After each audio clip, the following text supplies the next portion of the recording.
So this is the study time.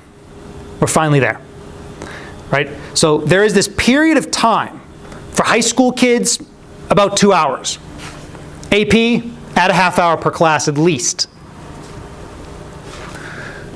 where they are sitting and attending to study time. Now, why am I saying study time, not homework time? Because I want us ingraining the mindset at a young age of it's study time, not homework time.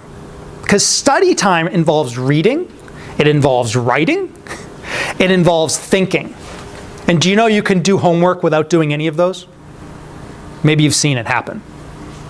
Because many teachers just check off task completed. Not accuracy, right? Not attention to detail.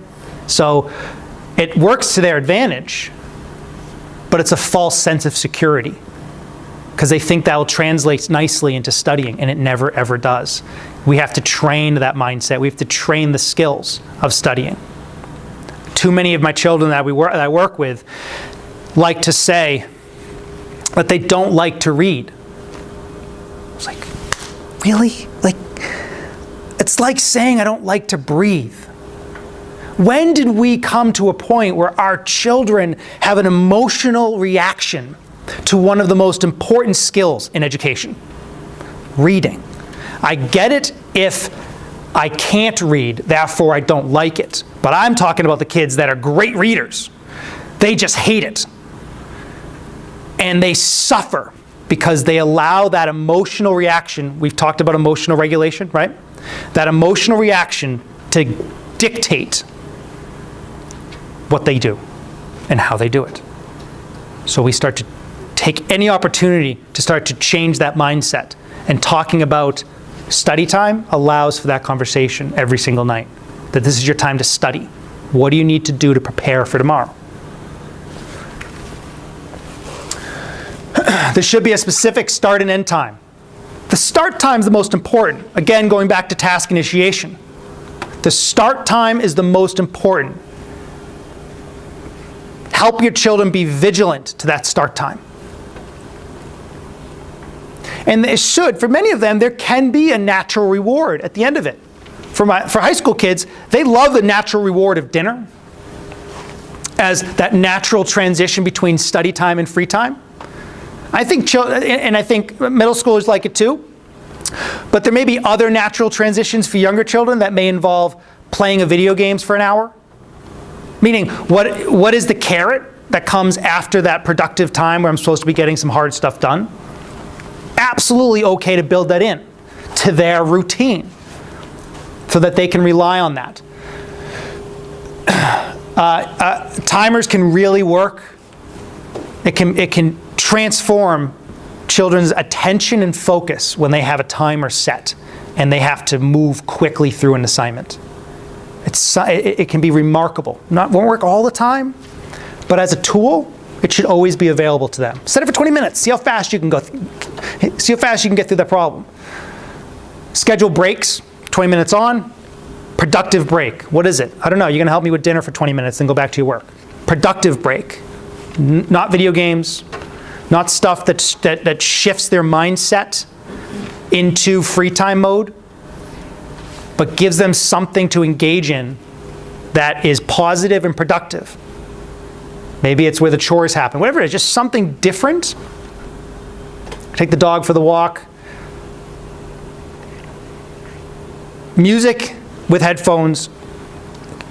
The research does make a connection between music and attention, focus, concentration.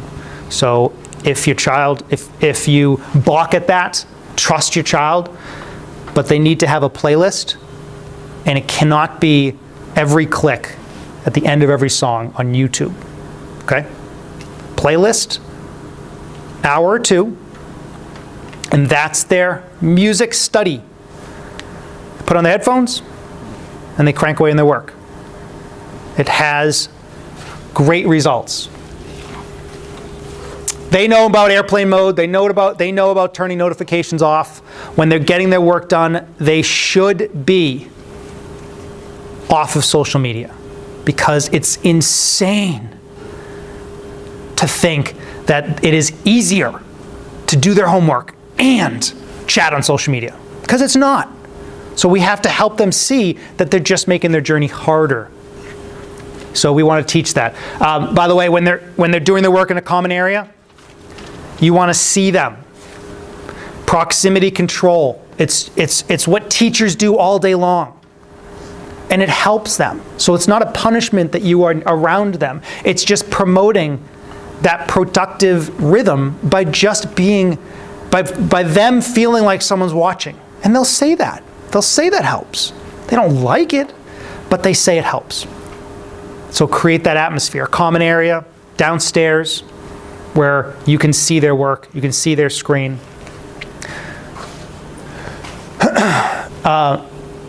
They should all be using an agenda. They should all be using a calendar or both. And for students, it's both. It's a time-based system to track their school life and their non-school life. Some school agendas don't have the time in the evening, like I would like, where they can write in sports schedules, where they can write in study time and free time. But that should, because that's what our children need. They need in the evening, they need a visual representation of their plan on their agenda, ideally. And a lot of schools don't have that available when they hand out agendas. So you got to look at the one you have and scrutinize it from that perspective. What does it show I can do in the evening? Does it show 2 to 8? Does it show 3 to 9? So that, meaning like the evening time, so I can start to teach my child how to time manage their evening. All right, I'll show you I have some slides here of what some agendas can look like. I just mentioned something to me, and I know Situate got away from the agendas in the elementary school grades the last few years, so that's something really important. Yep, most schools are, because they're going online. It doesn't excuse what we need to have our children do. It just means that we have to be more vigilant about that expectation and make sure that it's part of our children's plan from the school going outwards, right? Because they'll go onto all their websites that have all the assignments and they have no plan whatsoever of what to get done and how to do it. So as they get older, for my college kids, obviously I give them right into a calendar. Get them right onto iCalendar, get them right onto Google Calendar, and teaching them a very different process. But if you can work at a younger age as an agenda, you can build up to that. I talked about the earned rewards. Game time, shows, whatever can be a carrot to help push them through the last hour of their day. Make it big and meaningful so that they have some incentive to grind it out one more hour. And for some kids, now this is kind of a question you may ask, is should my child take a break when they get home before starting their homework, right? Now, it depends if they can handle going into play mode and then coming out of play mode. Sometimes play mode is their way of refueling the tank, right? Like they get out and they run around, they're playing with friends, they go to they go to their sports schedule, and they come home and they get their homework done. Some kids that works.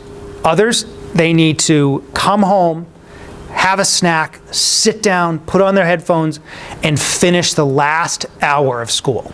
Meaning of that productive mindset to grind out the last bit, and then they're done for the evening.